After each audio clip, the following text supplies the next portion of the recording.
So one of the things that surprised me with these interest rate caps on these variable debts is how many operators didn't fully understand what the actual product was.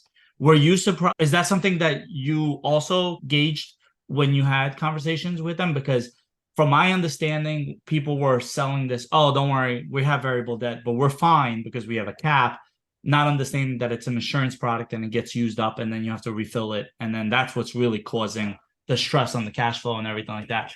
Were you surprised, like, in now that you're looking back at it and saying, wow, like these people were taking these major instruments and really did not understand the product at all? Or just what's your take on that? Well, yeah, risk can be defined as a lack of knowledge and control. And with the situation you described as a lack of knowledge.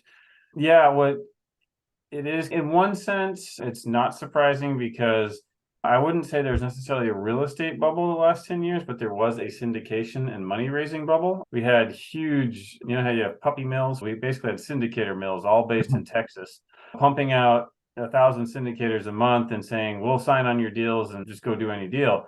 And I don't think that the education provided there was quite thorough enough to help people understand the risks that they were getting into, and explaining like how commercial loans are very different than residential loans, especially when you get into this floating rate stuff. And so what is amazing to me is I can understand, I don't think it's excusable, but I can understand those who got the loans not fully knowing how they work. They should have learned before they did it. But what I truly don't, it just amazes me, is the ones that have no caps at all.